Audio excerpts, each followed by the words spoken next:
ಹುಬ್ಬಳ್ಳಿಯಲ್ಲಿ ಹಿಂದೂಗಳನ್ನ ಟಾರ್ಗೆಟ್ ಮಾಡಿ ಬಂಧಿಸಿದ್ದಾರೆ. ಆದರೆ ಈಗ ಕಲಬುರಗಿಯಲ್ಲಿ ಅಂಥದ್ದೇ ಒಂದು ಅವಾಂತರ ಸೃಷ್ಟಿಯಾಗಿರುವಂಥದ್ದು.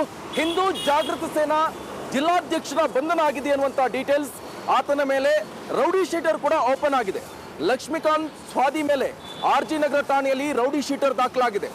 ರೌಡಿ ಶೀಟರ್ ಓಪನ್ ಹಿನ್ನೆಲೆಯಲ್ಲಿ ಕಲಬುರಗಿಯಲ್ಲಿ ಕೇದಾರಶ್ರೀ ಖಂಡನೆಯನ್ನ ವ್ಯಕ್ತಪಡಿಸ್ತಾ ಇದ್ದಾರೆ. ಹಿಂದೂ ಪರ ಹೋರಾಟವನ್ನ ಹತ್ತಿಕ್ಕಲು ಕಾಂಗ್ರೆಸ್ ಸರ್ಕಾರದ ಕುತಂತ್ರ ಇದು. ರೌಡಿ ಶೀಟರ್ ಹಿಂಪಡೆದೇ ಹೋದ್ರೆ ಉಗ್ರ ಹೋರಾಟದ ಎಚ್ಚರಿಕೆಯನ್ನು ಕೊಟ್ಟಿದ್ದಾರೆ. ಕಲಬುರಗಿಯ ಎಲ್ಲಾ ಮಠಾಧೀಶರು ಸಂಘಟನೆಗಳಿಂದ ಹೋರಾಟದ ಎಚ್ಚರಿಕೆಯನ್ನು ಕೊಟ್ಟಿರುವಂತದ್ದು.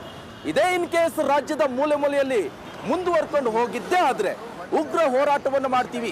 ಈಗಾಗಲೇ ಬಂಧಿಸಿದ್ರಲ್ವಾ, ಆತನ ಮೇಲೆ ರೌಡಿ ಶೀಟ್ ಓಪನ್ ಮಾಡಿದ್ರಲ್ವಾ, ಅದನ್ನ ತೆಗಿಬೇಕು.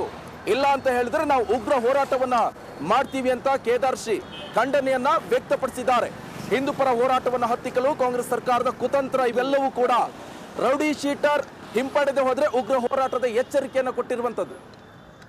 ಈ ರೀಸನ್ ಇದು ನನಗೆ ಅದು ಒಂದು ತಿಂಗಳಾಯ್ತು ಆಗಿ. ಕಲಬುರಗಿಯಲ್ಲಿ ನಾನು ಹಿಂದೂ ಪರ ಸಂಘಟನೆಗಳಲ್ಲಿ ಸುಮಾರು 8-10 ವರ್ಷಗಳಿಂದ ಸಂಘಟನೆ ನೇತೃತ್ವ ವಹಿಸ್ಕೊಂಡು ಇಲ್ಲಿ ಒಂದು ಸಂಘಟನೆ ಮಾಡ್ತಾಯಿದ್ದೀನಿ ಕಲಬುರಗಿಯಲ್ಲಿ.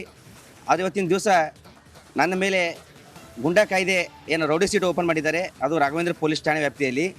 ನಾನು ಇವತ್ತಿನ ದಿವಸ ಮಾನ್ಯ ಆಯುಕ್ತರಿಗೆ ಕೇಳೋಕ್ಕೊಂದು ಇಚ್ಛಪಡ್ತೀನಿ. ಹಾಗಾಗಿ 8-10 ವರ್ಷಗಳಿಂದ ನಾನು ಯಾವುದೇ ಕಾನೂನು ಬಿಟ್ಟು ಕಾನೂನು ಪ್ರಕಾರ ಹೋರಾಟ ಮಾಡ್ಕೊತ ಬಂದೀವಿ. ನಾನು ಕಾನೂನು ವಿರುದ್ಧ ಯಾವ ಹೋರಾಟ ಮಾಡಿಲ್ಲ. ಅದಾದರೂ ನಾವು ಯಾವೇ ಹೋರಾಟ ಮಾಡೋದಾದರೂ ಪೊಲೀಸರಿಗೆ 2 ದಿವಸ ಮುಂಚೆ ತಿಳಿಸಿ ನಾವು ಹೋರಾಟ ಮಾಡ್ಕೋತ ಬಂದೀವಿ. ಅದು ಬಿಟ್ಟು ಇನ್ನೊಂದು ಧರ್ಮದ ಬಗ್ಗೆ ಅಪಪ್ರಚಾರ ಅಂತೂ ಮಾಡಿಲ್ಲ. ಯಾವ ಧರ್ಮೀಯರ ವಿರುದ್ಧ ನಾನು ಮಾತಾಡಿಲ್ಲ. ನನ್ನ ಧರ್ಮಕ್ಕೆ ಧಕ್ಕೆ ಯಾರು ತಂದ್ರೆ ಅವ್ರ ವಿರುದ್ಧ ನಾನು ಹೋರಾಟ ಮಾಡೀನಿ.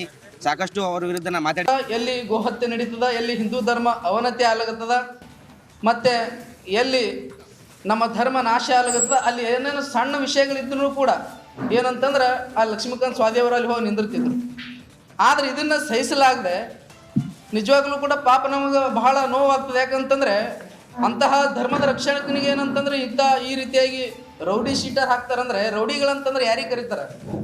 ರೌಡಿಗಳಂತಂದ್ರೆ ಅವ್ರೇನು ಕೊಲೆ ಮಾಡಿದಾರ, ಅಥವಾ ಏನು ದರೋಡೆ ಮಾಡಿದಾರ, ಅಥವಾ ಯಾರಿಗಾದರೂ ಮೋಸ ಮಾಡಿ ಯಾರಾದರೂ ಜೀವನ ಹಾಳು ಮಾಡಿದಾರ, ಇಂಥವೆಲ್ಲ ಏನಾದರೂ ಕಾನೂನು ಬಾಹಿರವಾಗಿ ಏನಾದರೂ ಅವ್ರು ಕೆಲಸ ಮಾಡಿದರೆ, ಒಬ್ಬ ಯಾರ್ಯಾರಿಗೆ ಏನಾದರೂ ಒಂದು ಹತ್ಯೆ ಮಾಡಿದ್ರೆ ರೌಡಿ ಶೀಟರ್ ಅಂತ ಹಾಕಬೇಕು.